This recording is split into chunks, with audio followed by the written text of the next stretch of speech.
हरियाणा में जो घटना घटी मेवात में 31 जुलाई को जो हिंसा हुई और अब तक की रिपोर्ट के मुताबिक 6 लोगों के मारे जाने की पुष्टि हुई है और कई सारे लोग घायल हैं। सिर्फ हरियाणा नहीं बल्कि इसकी वजह से पूरे हिंदुस्तान में बवाल मचा हुआ है। ये जो मेवात कांड हुआ है, बहुत तरह की बातें हो रही हैं। क्या ये इंटेलिजेंस फेलियर है? क्या पुलिस तैयार नहीं थी? क्या ये एक साजिश है, एक षड्यंत्र है? क्या इसमें पॉलिटिकल इन्वॉल्वमेंट है? बहुत तरह की बातें हो रही हैं। जितनी तरह के लोग हैं उतनी तरह की बातें हो रही हैं। ये जरूर है कि ये हिंसा हुई, दुर्भाग्यपूर्ण है। हालांकि पुलिस एक्शन में भी आई, कंट्रोल भी किया, लेकिन ये भी कई लोग कह रहे हैं कि पुलिस थोड़ी देर से हरकत में आई, कहां चूक रह गई। इन तमाम मसलों पे बातचीत करने के लिए और आज हालत क्या है और जांच कहां तक पहुंची है, क्या ये एक चेन ऑफ इंसिडेंट्स है, एक के बाद एक जुनैद और नासिर की हत्या के बाद क्या एक के बाद एक वहां पर आग सुलग रही थी जिसको हम भाप नहीं पाए। इन तमाम मसलों पर बातचीत करने के लिए आज वो शख्स खास तौर पे मौजूद हैं जो इस पूरे महकमे के कैप्टन हैं, जो सबसे बड़े अधिकारी हैं पुलिस विभाग में, हरियाणा के director general of police mister PK Agarwal. बहुत बहुत स्वागत है सर आपका। ये एक बहुत ही अनफॉर्चुनेट इंसिडेंट था जो मेवात कांड हुआ। कई लोग मारे गए, 6 लोगों की तो पुष्टि हो चुकी है, कई लोग घायल हैं। ये घटना, इसके पहले कि मैं इसके बैकग्राउंड में जाऊं, आज की तारीख में स्थिति क्या है? 31 जुलाई को जो ये दुर्भाग्यपूर्ण घटना हुई उसमें काफ़ी लोगों के मारे जाने की, घायल होने की, जान माल की, संपत्ति की, चाहे वो सरकारी संपत्ति हो, निजी संपत्ति हो, उसका नुकसान हुआ। 6 आदमी, जैसा अभी आपने बताया, 6 व्यक्तियों की मृत्यु हुई। उसमें से 2 हमारे होमगार्ड के जवान थे, 4 अन्य व्यक्ति थे और अभी भी काफ़ी लोग घायल हैं जो अलग अलग अस्पतालों में दाखिल हैं। काफ़ी बड़ी संख्या में वाहनों को नष्ट किया गया, बलवा उपद्रव हुआ वहाँ पर। अपने आप में एक बहुत ही अफसोसजनक घटना है, बहुत ही गंभीर घटना है। किंतु उसके बाद तत्काल पुलिस फोर्स सभी एडजॉइनिंग डिस्ट्रिक्ट से और सीनियर स्तर के अधिकारी मौके पर पहुंचे, जिनमें ADGP law and order Shrimati Mamta Singh, ADG south range Shri Matta Ravi Kiran, commissioner of police Faridabad, अन्य एसपीज, डीसीपीज अपनी अपनी फोर्स और रीइंफोर्समेंट्स लेकर वहां पहुंचे। स्थिति पर काबू किया गया और विशेष तौर पर नल्हड़ का जो शिव मंदिर है वहां पर बहुत ही बड़े संख्या में जो श्रद्धालु घिरे हुए थे उनको सुरक्षित बाहर निकाला गया। कई एफआईआर दर्ज हुए हैं इस संदर्भ में। नूह प्रॉपर में 45 से ज़्यादा एफआईआर दर्ज हो चुके हैं। बाकी स्टेट पे भी इसकी प्रतिक्रिया हुई है, वहाँ भी एफआईआर दर्ज हुए हैं। 100 से ज़्यादा एफआईआर हैं कुल मिला जुला के सारे, और उसमें काफ़ी बड़ी संख्या में करीब 200 से ज़्यादा अपराधी जो है अभी तक गिरफ्तार किए जा चुके हैं। उन्हें विभिन्न न्यायालयों में पेश करके उनका रिमांड लिया जा रहा है, उनसे गहनता से पूछताछ की जा रही है और इसके अलावा कुछ लोग औरों को भी हमने डिटेन किया है, उनसे भी हिरासत में पूछताछ हो रही है कि उनकी इस घटना के बारे में क्या संलिप्तता है। ये तो रही वो बात जो तफ्तीश के संदर्भ में है। इसके अलावा स्थिति को तुरंत काबू में लाया जाए, इसके लिए केंद्र की ओर से हमें 24 अर्धसैनिक बल प्राप्त हुए थे, जिन्हें आवश्यकता अनुसार विभिन्न जिलों में डिप्लॉय किया गया है। करीब 28 कंपनियां जो हैं वो हरियाणा पुलिस की, जिसमें एचएपी, आईआरबी और एडजॉइनिंग डिस्ट्रिक्ट्स की स्टेट पुलिस थी, उन्हें डिप्लॉय किया गया है और स्थिति बहुत तेजी से सामान्य होती जा रही है। ये जो इंसिडेंट, वहां पे जो घटना घटी, इतना आर्म्स एमुलेशंस दोनों तरफ से, है ना, जो यात्रा निकाल रहे थे और जो उनके विरोध में वहां पहुंच गए, इसकी भनक नहीं थी? ये तो बड़ा मतलब एक कह सकते हैं एक बड़ा संवेदनशील मसला है। इतना आर्म्स एमुलेशंस वहां पहुंच गया। ये बिल्कुल सही है कि वहां पर काफी मात्रा में गोलीबारी हुई है और ये जांच का विषय है कि किन किन लोगों की इसमें संलिप्तता रही है, कहां से वो लोग आए। और ये स्वाभाविक है कि इतनी बड़ी जब घटना घटती है तो ये प्रश्न उठते हैं, उठने भी चाहिए। इसका विस्तार से जो है इन सभी बातों पे समीक्षा होगी। कौन लोग थे इसके पीछे, षड्यंत्रकारी कौन थे, कहां से लोग आए, कहां से ये शस्त्र अस्त्र इकट्ठे किए गए और इतने बड़े स्तर पर यहाँ पर बलवा हुआ है। काफ़ी हद तक हम लोगों ने इसमें पूछताछ की है, किंतु आप इस बात से भी अवगत होंगे कि इतने बड़े एपिसोड में कई सारे ऐसे पहलू होते हैं जिनको पहले उजागर करना आवश्यक है। कुछ चीज़ें ऐसी हैं जो हमारे संज्ञान में आई हैं, उस पर विशेष तौर पर कार्रवाई की जा रही है। हमने जितने FIRs हैं नूह जिले में, उसमें अलग अलग SIT बनाया है। 8-8, 10-10 FIR एक DSP के अंडर दिया गया है। वहाँ पर अलग से हमारे DIG STF हैं, वो मॉनिटरिंग कर रहे हैं इसकी। और हम ये बिल्कुल आश्वासन देते हैं कि इस केस में जो भी संलिप्तता है, चाहे जिस स्तर पर भी है, उस सारे को उजागर किया जाएगा और उसके खिलाफ सख्त से सख्त कार्रवाई की जाएगी। एक सवाल ये भी उठा DGP साहब की, जो डिप्टी CM है इस सरकार में, वो खुद ही कह रहे हैं कि जो वहां के जो SP थे वो छुट्टी पर थे, तो जो फोर्स को जो रिएक्ट करना चाहिए था, जो रिएक्शन टाइम था, वो बड़ा लिंगर हुआ, वो बहुत देर हुई उसमें, वरना स्थिति कंट्रोल हो सकती थी। और जो प्रॉपर डिप्लॉयमेंट ऑफ फोर्स था, इलाका सेंसिटिव है, ऐसे मौके पे जब इस तरीके के जुलूस या यात्राएं निकलती हैं तो वैसे भी माहौल तनावपूर्ण हो जाता है। वो एहतियात बरतने में कहीं हरियाणा पुलिस से या जो लोकल यूनिट है आपकी पुलिस की, उनसे चूक हुई है?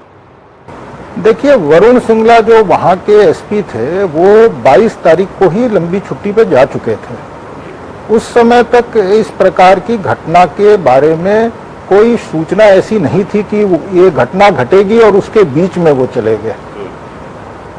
उनका चार्ज जो है वो एडजॉइनिंग डिस्ट्रिक्ट के SP जो लोकेंद्र सिंह है, पहले भी 2-3 जगहों पे वो SP रह चुके हैं, उन्हें दिया गया था। वो वहाँ मौके पर आए थे और उन्होंने सारी स्थिति की समीक्षा की थी, मौके पर मौजूद भी थे। किंतु जैसे आप जानते हैं ये एक बहुत लंबा रास्ता था, करीब 80 से 90 किलोमीटर की ये यात्रा थी। नल्हड़ से होता हुआ फिरोजपुर, झिरका और पूरे मेवात के क्षेत्र को कवर करता है। तो वो वहाँ पर ड्यूटियाँ लगाने के साथ साथ आगे की जो वहाँ पे इंतजामात थे उनको भी रिव्यू कर रहे थे। तो मैं ये जरूर कहूँगा कि वरुण सिंगला जिस समय गए थे छुट्टी, उस समय इस तरह की बातों का कोई अंदेशा नहीं था कि वो इसके होते हुए बीच में चले गए थे। और एक बकायदा राज्य सरकार की तरफ से आदेश के तहत लोकेंद्र सिंह वहाँ मौजूद थे। एक मीडिया में एक वो भी चल रहा है कि किसी ने स्टिंग ऑपरेशन किया और ये आया कि जो लोकल इनपुट है, जो इंटेलिजेंस का जो आप लोगों को मिलता है, उसमें भी फेलियर था। अब जो लोकल जो स्टिंग ऑपरेशन आया एक मीडिया के हवाले से कि जो वहां पे जो इंटेलिजेंस के सज्जन है वो कह रहे हैं कि हमने तो इनपुट दे दिया था। लोकल पुलिस का जो स्टिंग हुआ वो कह रहे हैं कि नहीं जी, हमें तो मिला ही नहीं था। ये क्या एक इंटेलिजेंस फेलियर भी है? इतनी बड़ी घटना होती है, रातों रात तो नहीं हुई होगी, इसकी कोई प्लानिंग हुई होगी, कोई भूमिका बनी होगी। देखिए, इसके बारे में मैं ये कहना चाहूंगा कि जब इतनी बड़ी घटना होती है तो ये स्वाभाविक है कि इस तरह के प्रश्न उठते हैं। क्या सूचना उपलब्ध थी, क्या स्थानीय पुलिस की क्या प्रतिक्रिया थी, रीइंफोर्समेंट्स कब आए, कितना समय लगा उनको, ये सब बातों पर विस्तार से समीक्षा होगी। जो सूचना, जैसे आपने एक स्टिंग ऑपरेशन की बात की है, उसमें जिस अधिकारी ने इस बात को कहा है उन्होंने क्या सूचना दी और उसके आधार पर क्या प्रतिक्रिया या क्या रिस्पॉन्सेस फ्रेम हुए लोकल पुलिस के, ये भी हम जरूर देखेंगे। हम स्वयं आत्ममंथन कर रहे हैं, हम स्वयं चाहते हैं कि इन सब बातों के तह तक जाएं और जो भी इस जांच का नतीजा निकलेगा उस पर जरूर कार्रवाई की जाएगी। पुलिस हेडक्वार्टर को चंडीगढ़ में या पंचकुला में क्या इस तरह मेवात से ऐसा कोई इनपुट था कि सिचुएशन इतना वॉलेटाइल हो सकता है, इतना ज्यादा एग्रेशन है? कोई ऐसी सूचना थी पुलिस हेडक्वार्टर में? जी, हेडक्वार्टर पे कोई विशेष सूचना इस विषय पर नहीं थी, किंतु जो वहां पर अधिकारी थे उन्हें इस बारे में इंटेलिजेंस इनपुट कुछ मिले थे। उसके आधार पर जैसे 30 तारीख को मोनू मानेसर का उससे पहले एक वीडियो आया था, जिसके आधार पर वहां की स्थानीय पुलिस ने पीस कमेटी और अन्य लोगों को इकट्ठा करके और इसे डिलीट भी करवाया था। लोगों ने आश्वासन दिया था कि इस तरह की कोई घटना नहीं होगी और सारा शांतिपूर्वक रहेगा। पहले भी 2 सालों में इस तरह की कलश यात्रा या दर्शन यात्रा हुई है और उसी के आधार पर पुलिस बल की वहां नियुक्ति की गई थी। ये सही है कि इतनी बड़ी घटना हुई है तो इसके तह तक जाकर और भी जो बातें हैं वो सामने आएंगी। तफ्तीश में, अनुसंधान में कई बातें आ रही हैं सामने, उन्हें हम देख रहे हैं और उसके आधार पर सभी बातों पर सख्त कार्रवाई की जाएगी। एक बड़ा मसला उठ रहा है कि 28 अप्रैल को एक कार्रवाई हुई, साइबर क्राइम ने नूह में किया। 12,000 सिम वहां से बरामद हुए थे और उस पर बड़ी कार्रवाई हुई थी। उसको भी लेकर करके एक बड़ा लोग अप्रीहेंड कर रहे थे। और जो अटैक हुआ वो साइबर जो क्राइम का जो पुलिस जो वहां पर ऑफिस है या जो थाना कह लिए, जो भी नाम दीजिए, वहां पर हुआ, आसपास वाले इलाके में नहीं हुआ। क्या ये भी कुछ इंडिकेट करता है या ये भी आप लोगों की नजर में है ये पहलू भी? ये बिल्कुल आपकी बात सही है। 28 अप्रैल से पहले जैसे देश में एक जामताड़ा जो झारखंड में है वहां पर एक साइबर क्राइम का हब बन गया था, उसी प्रकार का एक मेवात क्षेत्र में भी साइबर का एक अड्डा बन चुका था और यहां से भी बड़े पैमाने पर साइबर फ्रॉड्स हो रहे थे। इसी के दृष्टिगत 28 अप्रैल को करीब 5,000 हरियाणा पुलिस के जवानों ने एक बहुत ही सफल अभियान किया था, जिसमें कुछ गांवों को चिन्हित किया था, उनके जो वहां पर इंटेलिजेंस बेस्ड एक ऑपरेशन किया था और उन गांवों में तलाशी अभियान करके करीब 65 साइबर अपराधियों को पकड़ा गया था। उनसे बड़ी मात्रा में electronic devices, SIM cards, phones इत्यादि बरामद हुए थे। और मैं ये कहना चाहूँगा कि उस बरामदगी के पश्चात इस क्षेत्र में और इवन जो नेशनल क्राइम रिपोर्टिंग पोर्टल है उस पर बड़ी संख्या में साइबर अपराधों में गिरावट आई थी। ये अपने आप में बिल्कुल एक तथ्यात्मक बात है और इस संभावना से इनकार नहीं किया जा सकता है कि जैसा कि ये कहा जा रहा है कि साइबर थाने पर विशेष तौर पर एक उसे टारगेट बनाया गया, तो इस चीज की भी हम जांच करेंगे कि क्यों उसे चुना गया और उसके पीछे क्या कुछ लोगों की ऐसी मंशा थी कि उस जो पहले कार्रवाई हुई उसको जो है बदला लेने की नीयत से इसे किया गया है। इस पर जरूर कार्रवाई होगी। मुख्यमंत्री भी कह रहे हैं, गृह मंत्री भी कह रहे हैं कि ये एक बड़ी साजिश हो सकती है, एक षड्यंत्र हो सकता है। आप पुलिस महकमा के कैप्टन हैं, डीजीपी हैं, ये कितना पॉसिबिलिटीज हैं कि ये एक मेयर एक इंसिडेंट नहीं है, ये एक बड़ी साजिश का, एक षड्यंत्र का हिस्सा है? देखिए, मैं ऐसे कोई बात कहूं उससे अच्छा ये होगा कि जो हमने केसेस दर्ज किए हैं, क्योंकि इतनी बड़ी संख्या में जब हिंसा हुआ है, इतने बड़े पैमाने पर जब वहां दंगाइयों ने बलवा किया है, तो ये एक बिल्कुल एक प्रबल संभावना है कि इसकी तैयारी की गई, इसके पीछे कुछ और जो है लोग रहे होंगे जिन्होंने इसे आगे कार्यान्वित करने के लिए लोग लगाए और निचले स्तर तक जो है इतनी बड़ी संख्या में, चाहे वो असला हो, चाहे लोग वहाँ इकट्ठे हुए, पत्थरबाजी हुई, तो इन सब बातों को हमारे बिल्कुल संज्ञान में है। पूछताछ में, इंट्रोगेशन में ये हम पता करने की कोशिश कर रहे हैं कि इसके पीछे कौन मुख्य संचालक रहे हैं और उनके खिलाफ सख्त से सख्त कार्रवाई की जाएगी। मतलब हरियाणा पुलिस इसमें कोई बड़ी साजिश या षड्यंत्र का भी एंगल उसकी भी जांच कर रही है? जरूर करेंगे, हर तरीके से करेंगे। जो भी इसमें संलिप्त होगा, ये घटना बहुत गंभीर है और मैं बिल्कुल आश्वासन देता हूं कि चाहे इसमें कोई भी संलिप्त हो, कितने भी बड़े से बड़ा अधिकारी हो, कोई और व्यक्ति हो, सभी को जो है हम अपने जांच के दायरे में लाएंगे और उसके खिलाफ सख्त से सख्त कार्रवाई होगी। एक जब हम साइबर क्राइम की बात कर रहे हैं तो एक मसला ये भी है कि ये जब इंसिडेंट हुआ तो सोशल मीडिया पे बहुत तरह की वीडियोस आ रहे हैं, बहुत तरह के रिएक्शंस आ रहे हैं। उसमें ये कहा जा रहा है कि इस यात्रा के पहले दोनों तरफ से चैलेंज हो रहा था। कोई कह रहा था कि हम आ रहे हैं, स्वागत करो, कोई कह रहा था आओ तो देख लेंगे। ये सोशल मीडिया पर, फेसबुक पे धड़ल्ले से चल रहा था। पुलिस को इस बात का इल्म नहीं था कि ये एक अलग डायरेक्शन में जा रही हैं चीजें। मैंने जैसे बताया था कि इस घटना के 1-2 दिन पहले मोनू मानेसर या उसके लोगों के तरफ से एक वीडियो, बजरंगी नाम के भी सज्जन है जी, एक इस तरीके के एक वीडियोस आए थे कि उसका भी पार्टिसिपेशन होगा, जिसकी वजह से वहां पर लोगों में कुछ रोष था। उसको तुरंत में संज्ञान में लेते हुए वहां के अधिकारियों ने, अतिरिक्त पुलिस अधीक्षक ने पीस कमेटी से मीटिंग की और उस पोस्ट को डिलीट भी किया गया था और ये आयोजकों के तरफ से आश्वासन दिया गया था कि ये मोनू मानेसर का कोई पार्टिसिपेशन नहीं होगा। नंबर 1। नंबर दूसरी बात यह है कि इस तरह के जो वीडियोस पोस्ट हुए हैं, इसके लिए अलग से हमने साइबर के कुछ मुकदमे भी दर्ज किए हैं और उन्हें सबको जो है तफ्तीश में लाएंगे कि किन लोगों ने किया, किस मकसद से किया और उसका ओवरऑल क्या रिपरकशंस रहा है। ये जब आप इसकी मोनू मानेसर की जो बात कर रहे हैं, तो एक ये भी थ्योरी है, अब ये तो बेहतर आप लोग बता पाएंगे कि ये चेन ऑफ इंसिडेंट्स है। जुनैद और नासिर की हत्या हो जाती है बेरहमी से, राजस्थान पुलिस एक केस दर्ज करती है, राजस्थान के सीएम की तरफ से एक ट्वीट भी होता है। जब अब हरियाणा के मुख्यमंत्री कहते हैं कि हम कड़ी कार्रवाई करेंगे, तो उधर से एक पड़ोसी राज्य है राजस्थान और वहीं ये केस भी दर्ज है मोनू मानेसर का।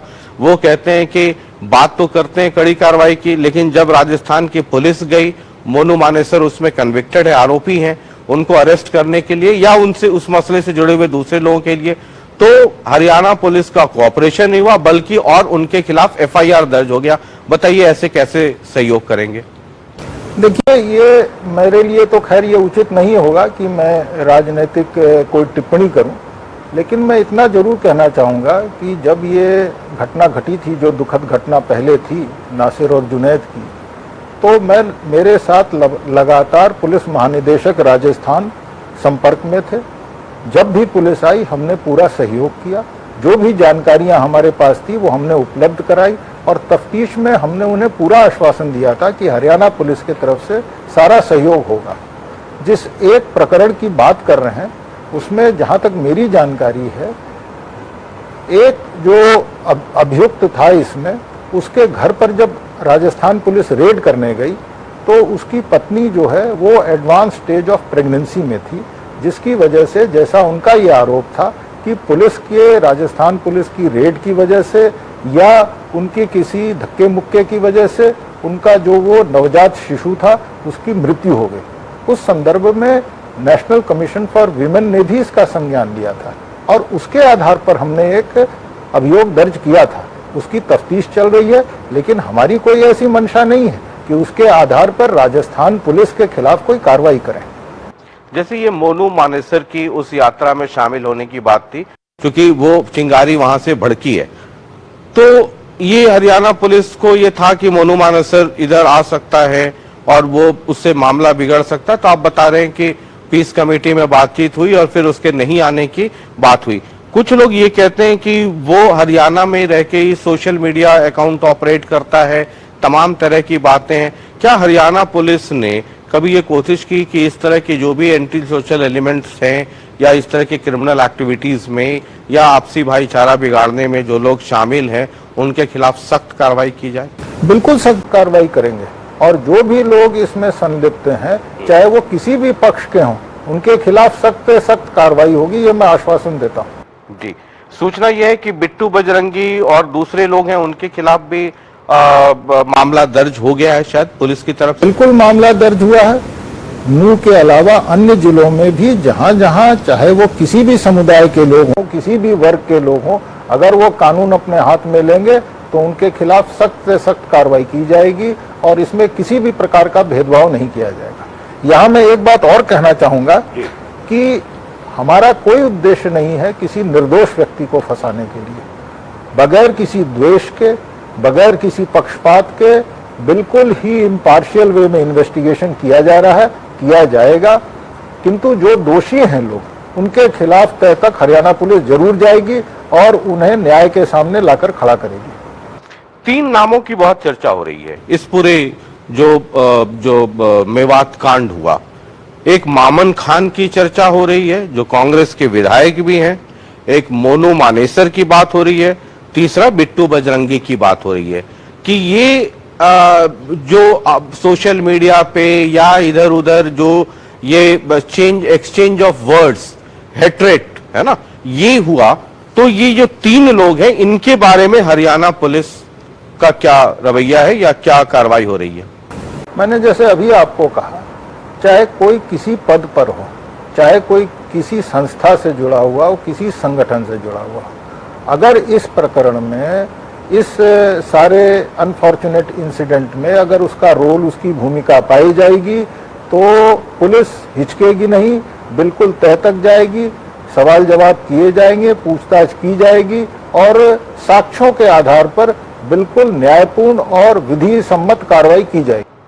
मामन खान के बारे में कि उन्होंने ये स्टेटमेंट दिया, प्याज की तरह छिल देंगे, क्या कोर्ट नहीं करना चाहिए, लेकिन ऑब्जेक्शनेबल था, तो उसके बारे में, उनके बारे में क्या, मामन खान के बारे में अभी जब हम लोग बातचीत कर रहे हैं इस वक्त, तो अब तक कोई एफआईआर दर्ज हुआ है क्या? सोशल मीडिया में तरह तरह की बातें अनवेरिफाइड है ना, मतलब आधी समस्या तो सोशल मीडिया पे अधकचड़े ज्ञान की वजह से और वेरिफाइड इंफॉर्मेशन की वजह से होता है। ये इंसिडेंट भी उसका ही जीता जागता उदाहरण है। तो क्या मामन खान के बारे में अभी क्या स्टेटस है? जैसा मैंने कहा, हमने कई अभियोग दर्ज किए हैं। जो हमारे पास अक्यूज्ड पकड़े गए हैं उनसे इंट्रोगेशन हम कर रहे हैं, बहुत सस्टेन्ड और सिलसिलेवार ढंग से इंट्रोगेशन कर रहे हैं। उनमें जिन जिन व्यक्तियों का नाम आएगा, जिनका आपने नाम लिया, चाहे वो मामन खान हो, बिट्टू बजरंगी हैं, जो भी लोग हैं, उनके खिलाफ सख्त से सख्त, मोनू मानेसर है जिसके खिलाफ भी ये बातें आएंगी, उसके खिलाफ सख्त से सख्त कार्रवाई की जाएगी। एक सवाल और उठ रहा है सर, वो सवाल ये उठ रहा है कि 31 जुलाई को ये घटना घट गई, उसके रिएक्शन में बहुत सारे ऑर्गेनाइजेशन, सोशल हो या रिलीजियस हो, उनका भी एक आया, लेकिन 31 जुलाई को इतना सेंसिटिव इंसिडेंट हुआ, ये कांड हो गया वहां, उसके बाद भी कुछ डिस्ट्रिक्ट्स में प्रदर्शन हुए, उनको पुलिस रोक नहीं पाई, एक आध दो धार्मिक स्थल के पास भी इंसिडेंट हो गया, तो उस इंसिडेंट के बाद भी पुलिस इतनी अलर्ट नहीं हुई थी कि आगे की सारी चीजों को रोक दिया जाए? नहीं, मैं इससे बिल्कुल भी सहमत नहीं हूं। नूह जो है थोड़ा दूर इलाका है, वहां तक फोर्स पहुंचने में समय लगता है, किंतु उसी दिन जिस दिन ये घटना घटी, तत्काल मैं भी मौके पर पहुंचा था यहां से, और उससे पहले हमारे अतिरिक्त पुलिस महानिदेशक Mamta Singh, ADG south range, CP Faridabad, DIG STF, 3-4 adjoining districts के डिस्ट्रिक्ट एसपीज, डीसीपीज फोर्स लेकर पहुंचे थे। और जैसा कि मैंने बताया कि मंदिर में बहुत बड़ी संख्या में श्रद्धालु, जिसमें महिलाएं भी थे, बच्चे थे, बुजुर्ग थे, उनको सकुशल निकाला गया। ये जरूर है कि इतनी दूर से आने में सड़कों पर भी अवरोध था, कई जगह बीच सड़क पे भी पत्थरबाजी हो रही थी, कुछ जगह गाड़ियों को जलाया जा चुका था, वाहनों को उनके सिलेंडर बर्स्ट हो रहे थे। तो रास्ता ऐसा नहीं था कि बिल्कुल सुगम था, किंतु अपनी जान पर खेलकर हरियाणा पुलिस के अधिकारियों ने समय रहते वहां पहुंचकर मौके को संभाला है, और उसके बाद पिछले 2-3 दिनों में ही स्थिति में बहुत तेजी से सुधार आ रही है। किंतु आप जैसा जानते हैं कि इतनी बड़ी घटना होती है तो उसके प्रतिक्रिया होती है, अफवाहें उड़ती हैं, हम उस पर भी नजर रखे हुए हैं। हमने लोगों से अपील किया है अफवाहों पर ध्यान न दें, और पुलिस सभी जो भी सुरक्षा के कदम हैं वो उठा रही है, सभी नागरिकों की सुरक्षा कर रही है। जहां जहां इस तरीके के कोई हेट स्पीच है, कोई और जो है लोगों को भड़काने की बात की जा रही है, या कहीं किसी भी समुदाय के व्यक्ति के खिलाफ अगर कोई आपराधिक घटना हुई है तो उसका संज्ञान लेकर तुरंत कार्रवाई की जाए। आपकी जांच चल रही है, नो डाउट बहुत एग्रेसिव तरीके से। एक बात तो है कि आप लोगों ने तुरंत रिस्पॉन्ड किया, हालांकि थोड़ा और अर्ली होता तो थोड़ा कम क्षति, लेकिन जो बीत गई बात गई। प्रथम दृष्टया हालांकि आपकी जांच चल रही है, बहुत सारे फैक्ट्स आएंगे उसमें, प्रथम दृष्टया जब आप भी मौके पे मौजूद हो गए, तुरंत पहुंच गए, इन कपल ऑफ आवर्स आप वहां पहुंच गए, पहली नजर में, क्योंकि आपका एक लंबा चौड़ा अनुभव है, एक्सपीरियंस है, पहली नजर में क्या लगा? क्योंकि एक परसेप्शन ये बना हुआ है कि ये चेन ऑफ इंसिडेंट्स हुए। पहले वो जो दो सज्जन हैं जुनैद और नासिर, उनकी हत्या होती है, उसमें मोनू मानेसर का नाम आता है, फिर वो दूसरी तरफ से रिएक्शन होता है, फिर लोकल पॉलिटिक्स इन्वॉल्व है, इसमें तमाम तरह की चीजें हैं, फिर एक यात्रा निकलती है, यात्रा में दोनों तरफ से चैलेंज होता है, फिर आप कह रहे हैं कि मोनू मानेसर को बता दिया गया, रोक दिया गया, लेकिन पता नहीं ये कन्वे हुआ कि नहीं हुआ, हुआ भी तो क्या ये एक साजिश है? प्रथम दृष्टया मतलब क्या लगता है आपको कि ये घटना का क्या कारण रहा होगा? देखिए, इस समय तो मैं यही कह सकता हूं कि इतनी सारे जो हमने अभियोग दर्ज किए हैं, इतने सारे लोगों को हमने पकड़ा है, 200 के करीब जो है हमने अरेस्ट किए हैं, कुछ लोग डिटेन्ड हैं, उन सभी से पूछताछ की जानी बहुत आवश्यक है और जो सीक्वेंस ऑफ इवेंट्स है उसे बनाना बहुत आवश्यक है। सोशल मीडिया पे जो बातें आई हैं उनका एक्चुअल ट्रांसलेशन फील्ड में कैसे हुआ, किन लोगों ने उन बातों को फैलाया, किन लोगों के जरिए इसे किया गया, आर्म्स एंड एम्युनिशन कहाँ से आया, ये सब बातें, कौन इंस्टिगेटर्स थे, कौन कॉन्स्पिरेटर्स थे, इन सब तथ्यों को निकालने में थोड़ा वक्त लगेगा, किंतु मैं इस बात के लिए आश्वासन देना चाहता हूं कि बहुत तेजी से हम काम कर रहे हैं और भी एडिशनल अच्छे हमने जो हमारे इन्वेस्टिगेटर्स हैं वहां हमने नियुक्त किए हैं, डीएसपीज वगैरह, जैसा मैंने कहा एसआईटीज बना के, ताकि सारा जो अवेलेबल साक्ष्य है और जो हमारे डोमेन में अभी है उसे हम सुरक्षित कर सकें, जो वीडियो फुटेजेस हैं वो हम ले सकें कैमरास के थ्रू, चाहे वो जर्नलिस्ट के पास है, आम नागरिकों के पास है, पुलिस वालों के पास है, मौके पर मौजूद प्रत्यक्षदर्शी हैं उनके पास है, जो भी हमारे पास एविडेंस है उसे कलेक्ट करें, उसे लिंक करें, ताकि जो पूरा चेन ऑफ इवेंट्स है वो हमें पता चले और उसके आधार पर जो अभियुक्त हैं, जो लोग षड्यंत्रकारी हैं, जिन्होंने इसे अंजाम दिया, उसे सबको हम पकड़ेंगे। मुझे पता है कि हरियाणा पुलिस बहुत एग्रेसिव है और बहुत ही एग्रेशन के साथ, बहुत ही मतलब कहते हैं कि तत्परता के साथ इस पे काम कर रही है, लेकिन अमूमन ये होता है, आप बुरा नहीं मानिएगा, कि जांच कमेटियां बन जाती हैं, जांच होती है, अभी घटना घट गई, कुछ दिन में चलिए शांति हो जाएगी, ईश्वर करे शांति हो जाए, और उसके बाद फिर ये सब ठंडे बस्ते में चला जाता है। क्या ये उम्मीद करें कि जो ये जांच चल रही है उसका कोई बहुत निकट भविष्य में कुछ रिजल्ट भी आएगा? इसे बिल्कुल जो इस पे समीक्षा की जानी चाहिए, लगातार समीक्षा की जाएगी और एक टाइम बाउंड मैनर में। मैं ये तो नहीं कह सकता कि कोई एक स्पेसिफिक टाइम, बट जो आपने बात कही है मैं इससे सहमत हूं कि कई बार ऐसी बातें मौके के समय तो कही जाती हैं, बाद में समय के साथ साथ वो धूमिल पड़ती जाती हैं, किंतु मैं इस बात का अश्योरेंस देता हूं कि ये जो बातें हैं, जो तफ्तीश से संबंधित बातें हैं या जो और प्रश्न इसमें उठे हैं, उनका जो है एक लॉजिकल कंक्लूजन जरूर किया जाएगा और जल्द से जल्द किया जाएगा। इस घटना के बाद कई लोग आशंकित भी हैं, दोनों तरफ के लोग, और मैं तो उनको मतलब धर्म नहीं, मैं तो हमेशा ऐसे मौके पे दो गुट कहता हूं, समुदाय भी नहीं कहता हूं, ये दो गुट वर्चस्व की लड़ाई या जो आप कह लीजिए, बेसिकली ये होता ग्राउंड रियलिटीज में वही है। लेकिन कई लोग आशंकित होते हैं कि इस तरह की घटना के बाद कई ऐसे लोगों के खिलाफ भी कार्रवाई हो जाती है, मतलब शंका के आधार पे आपने उसको उठा लिया, पूछताछ के लिए स्वाभाविक है आप उठाएंगे, बात करेंगे, उनको बुला के डिटेन करेंगे, तो कई ऐसे लोग हैं जो कहते हैं कि ये हम पिस जाते हैं और अनवांटेड या मेरा कोई दोष नहीं है, प्रताड़ना कह लीजिए या साजिशन, उनको उनके खिलाफ कार्रवाई, इधर वाले लोग या उधर वाले लोग आशंकित होते हैं कि पुलिस की कार्रवाई हमारे खिलाफ होगी, हमें परेशान करने के लिए होगी। देखिए, जब एक इतनी बड़ी इन्वेस्टिगेशन का प्रोसेस होता है तो मैं ये नहीं कहता कि इस तरह की संभावना से इनकार किया जा सकता। कई बार शक की बिना पे हम किसे उठाते हैं, वो कहीं से हमें सूचना मिलती है, उसके आधार पर हम किसी को पकड़ कर लाते हैं, उससे पूछताछ करते हैं, ऐसा पता चलता है कि नहीं उसकी भूमिका नहीं थी या उस तरह की भूमिका नहीं थी जिसका उसके ऊपर आरोप लगाया गया था, तो उसके आधार पर मैं ये आश्वासन दे सकता हूँ कि हमारे सीनियर अधिकारी एडीजी लॉ एंड ऑर्डर वहाँ मौजूद है मौके पर और इस किस्म की कोई भी बात अगर उनके ध्यान में लाई जाएगी तो बिल्कुल निष्पक्ष तौर पर उसकी जांच की जाएगी और किसी भी निर्दोष को हम प्रताड़ित नहीं करेंगे, चाहे वो किसी भी पक्ष का हो, किसी भी वर्ग का हो, किसी भी समुदाय का हो। इसमें कोई पॉलिटिकल एंगल भी आप देखते हैं? कॉनाइवेंस जब आप जांच कर रहे हैं, कहीं से कोई बू आ रही है कि कोई षड्यंत्र, पॉलिटिकल इन्वॉल्वमेंट किसी नेता का, किसी ग्रुप का? ऐसा है कि इसके बारे में तो मैं कोई बात तथ्यात्मक या ठोक कर कह सकूं तभी जब इसके बारे में कोई साक्ष्य है। संभावनाओं के आधार पर प्रतिक्रिया देना मेरे लिए इस समय उचित नहीं होगा, किंतु मैं ये कह सकता हूं कि किस तरह की बातें आएंगी, जैसा आपने पहले भी कुछ प्रश्नों में इस बात की ओर इशारा किया है, अगर इस तरह की कोई बातें आएंगी तो वो भी हम उजागर करेंगे और बिल्कुल उसके आधार पर कार्रवाई होगी। चलिए सर, समय देने के लिए बहुत बहुत शुक्रिया। तो क्या उम्मीद करें जो भी आसपास के लोग हैं कि स्थिति सामान्य कब तक उम्मीद करें कि हो जाएगी, ताकि जो आसपास सोहना, गुड़गांव, फरीदाबाद है ना, मेवात या आसपास भिवानी, जींद, ये सब इलाका दोबारा जो है पटरी पर आ जाए?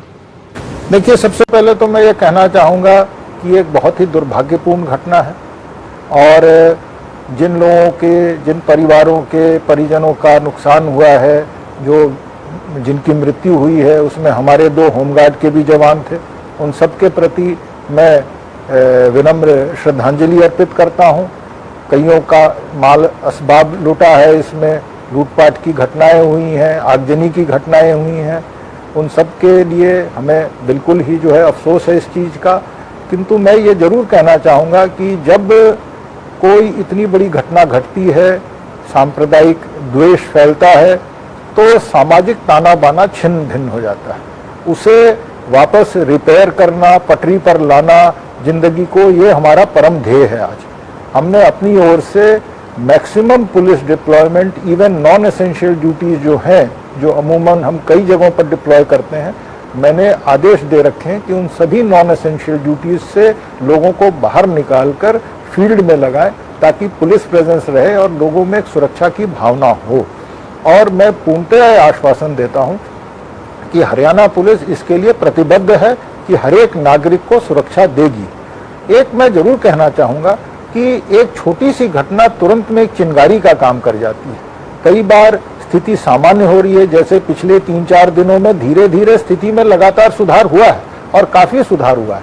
कुछ छिटपुट घटनाओं को छोड़कर बाकी स्थानों पर स्थिति लगभग सामान्य है, किंतु तनाव है, अभी भी लोगों में अंदर से अविश्वास की भावना है और हमें एज ए पुलिस फोर्स हमें ये ध्यान रखना है कि हमें कॉम्प्लेसेंट नहीं होना चाहिए कि स्थिति सुधर गया है। हमें बहुत अलर्ट रहने की जरूरत है और मैंने अपने सभी अधिकारियों को ये आदेश दिया है कि वो लगातार फील्ड पे रहें, सभी उभरती घटनाओं पर नजर बनाकर रखें, ताकि कोई भी अगर इस तरह की सूचना उन्हें मिले तो समय रहते उस पर कार्रवाई करें, ताकि जो षड्यंत्रकारी हैं या जो इस तरीके के असामाजिक तत्व हैं उन पर सख्त से सख्त कार्रवाई हो और हरियाणा प्रदेश जल्द से जल्द पुराने जो है अपने अमन चैन की स्थिति में आ।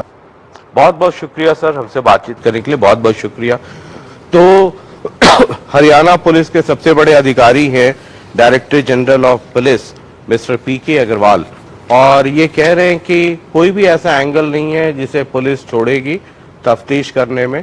हालांकि मैं ये जानना चाह रहा था कि कॉज ऑफ इंसिडेंट क्या हुआ, हालांकि चेन ऑफ इंसिडेंट्स की बात भी की जा रही है, पुलिस उस पर भी छानबीन कर रही है और जितने लोग हैं इसमें उन तमाम जो भी संदेह के दायरे में हैं, हरियाणा पुलिस उन पे जांच कर रही है और डीजीपी साहब कह रहे हैं कि आप स्वस्थ रहिए, बहुत जल्द आपको इसका रिजल्ट देखने को मिलेगा। लेकिन हरियाणा पुलिस ये भी कह रही है कि पहली प्रायोरिटी हमारी लॉ एंड ऑर्डर बहाल कर देना है, पीस अमन चैन वापस लौट जाए और पैरेलली साथ साथ ये जांच का काम भी चल रहा है और उसके रिजल्ट आपको बहुत जल्द देखने को मिलेंगे। और मामन खान पे मैंने स्पेसिफिक पूछा था, मामन खान, मोनू मानेसर और बिट्टू बजरंगी, तो बिट्टू बजरंगी पे केस दर्ज हो चुका है, मोनू मानेसर पे भी संभवतः केस दर्ज हुआ है। मामन खान पे पुलिस जांच कर रही है कि कितना इन्वॉल्वमेंट होगा। कि उनका एक स्टेटमेंट है जो बहुत वायरल हो रहा है। पुलिस उस स्टेटमेंट को भी जोड़ करके देख रही है कि क्या वो भी चेन ऑफ जो इंसिडेंट्स हुए हैं, जो इतनी बड़ी घटना घटी है, ये कांड हुआ है, क्या उस स्टेटमेंट का भी इसमें कोई रोल है या कनेक्शन है। और हरियाणा पुलिस कह रही है कि यकीन मानिए, अगर मामन खान का ये प्रूफ हुआ तो एफआईआर उनके खिलाफ भी होगा, चाहे कोई कितना ही बड़ा हो या कितना ही छोटा हो, पुलिस सब पे बराबर तरीके से एक्शन लेगी। बहुत बहुत शुक्रिया, नमस्कार।